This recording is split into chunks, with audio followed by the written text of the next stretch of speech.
and welcome again to Living English, where we learn how to speak English for work, travel or study. In each program, we look at a short drama, then practice our English. So let's see today's episode of Sisters and Brothers. Remember, in the last episode, Anne arrived from Singapore. She met her business partner, Sarah. Now, she's checking in at her hotel.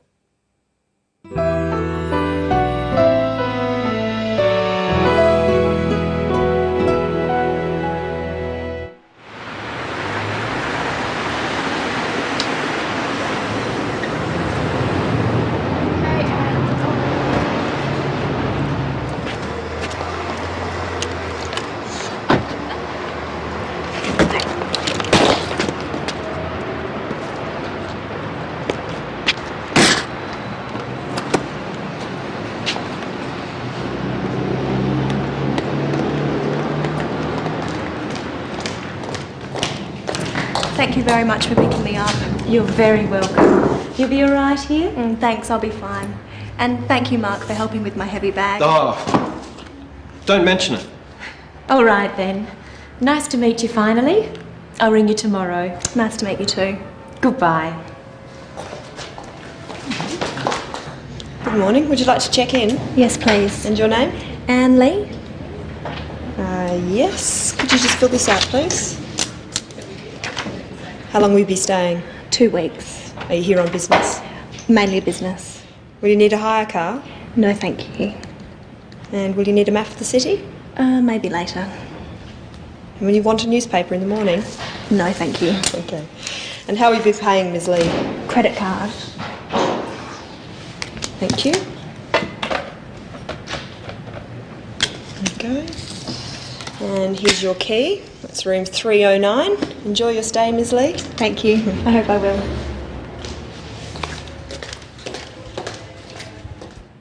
In that episode, we saw how to say thank you and how to reply. Let's have another look. Thank you very much for picking me up. You're very welcome. Anne says, thank you very much. This is a polite way of thanking someone. Try saying, thank you very much for picking me up with the clip. You're very welcome. Thank you very much for picking me up. You're very welcome. Sarah says in reply, you're very welcome. This is a polite reply. Try at home with the clip. Thank you very much for picking me up.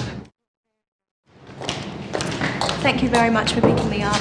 You're very welcome. You're very welcome, or just you're welcome, is what we usually say when someone thanks us. You're is short for you are. You are welcome. Now listen for how Anne says thank you to Mark.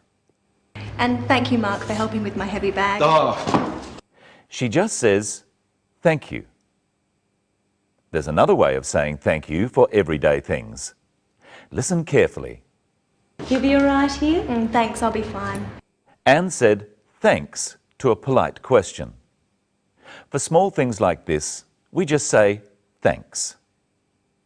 In our next clip, listen for what Mark replies when Anne says thank you. And thank you, Mark, for helping with my heavy bag. oh, don't mention it. Mark says, don't mention it. He's politely saying that Anne doesn't need to say thank you. Don't is a way of saying do not, and mention means say. Now try saying it yourself. And thank you, Mark, for helping with my heavy bag. Oh,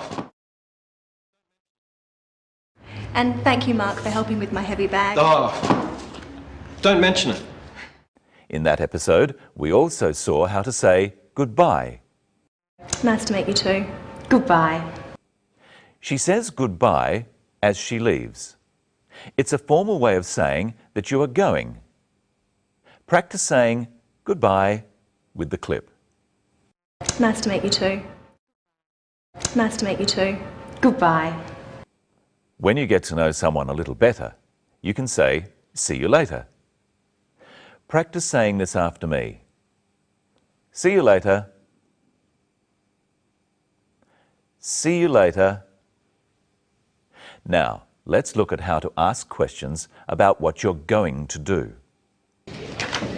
How long will you be staying? 2 weeks. How long will you be staying? We use the word will to ask about the future. Now listen to another question that uses will to ask about the future. Listen carefully. The hotel clerk speaks very fast. Will you want a newspaper in the morning? Here's another question from the clerk. And will you need a map of the city? And here's another one. Will you need a hire car? All these questions are about what Anne will do in the future. They ask about her plans. They ask about what she intends to do or what she is going to do. For example, the question, "Will you need a hire car?" is asking about the future, about what Anne might need in the next few days. Now listen carefully in our next clip for another use of will to ask about the future. Thank you very much for picking me up. You're very welcome. You'll be all right here? Will you be all right here? Sarah wants to know how Anne will be in the next few days while she is staying at the hotel. In the next clip, see how the word will is used when you are not asking a question. And here's your key. That's room 309. Enjoy your stay, Ms. Lee. Thank you. I hope I will. Anne replies, "I hope I will," to the clerk, telling her to enjoy her stay at the hotel. She hopes that in the future she will enjoy staying at the hotel. If you are not asking a question, you use the word will after words such as she. She will need a hire car. I will need a hire car. And you will need a hire car. These sorts of words, I, she, you, are called pronouns. We use will before pronouns in questions. So if I say, "Will you need a hire car?" it's a question. Listen to the difference. Will you need a hire car? You will need a hire car. Can you tell which one of these is a question? Will you enjoy your stay? Or, you will enjoy your stay. Will comes before you, so will you enjoy your stay is a question. It's asking about something in the future. When will comes after you, you are just saying what you think is going to happen. You will enjoy your stay. And here is Michelle. Hello, Michelle. How are you? I'm fine, thanks, Brenton. Hello, everyone. What will we talk about today? We'll talk about how to pay for things and more about the word will. Now, Brenton, you're going on a holiday to Fiji. I am?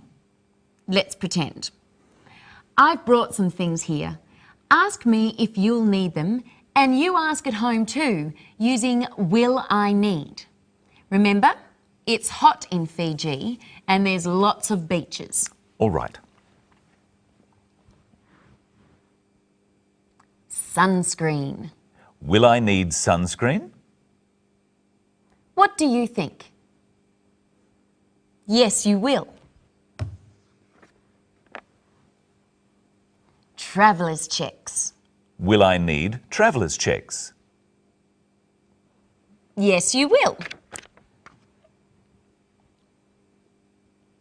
Sunglasses. Will I need sunglasses? Yes, you will. Teddy bear.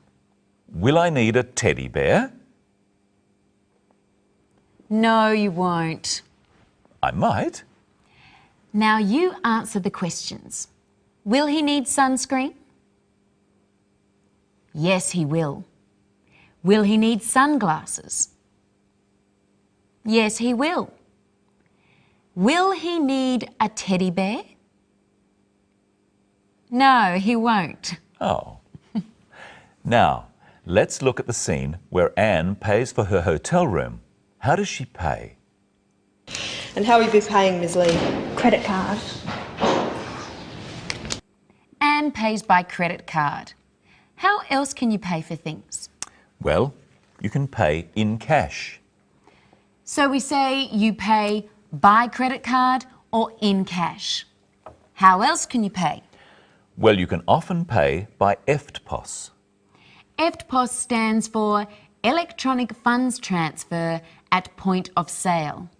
You use your ATM card for this. And you can pay by cheque. In America, it's spelled differently. So we say you can pay in cash, by credit card, by EFTPOS, or by cheque. Practice saying by credit card with the clip. And how will you be paying, Ms Lee? And how will you be paying, Ms Lee? Credit card. Did you hear what the clerk called Anne Lee in that clip? Listen again. And how will you be paying, Ms Lee? Credit card. She used her formal title, Ms Lee. What's your formal title, Brenton? My formal title is Mr. Whittle. Men are called Mr. We say Mr. before our last name. My full name is Brenton Whittle, so I'm Mr. Whittle. So the Mark Taylor in our film is Mr. Taylor. Yes. And are you Ms. Crowden? I might be. I might not be. What do you mean? Women can be called Ms., Miss or Mrs. Oh, they all sound like each other. Yes, but they're different. You can only be called Miss if you're not married and Mrs. if you are married. Are you a Miss or a Mrs.? I like to be called Ms. Any woman can be called Ms, just like any man can be called Mr. Practice these after me. Mr. Whittle. Mrs. Taylor. Miss Taylor. Ms. Lee. Have a go at saying Ms. Lee with the clip. And how will you be paying, Ms Lee? Now it's time for a memory test. How are you going to pay? By credit card? By cheque? In cash? And I hope you'll watch our next program. We'll find out how to make appointments and about words to do with time.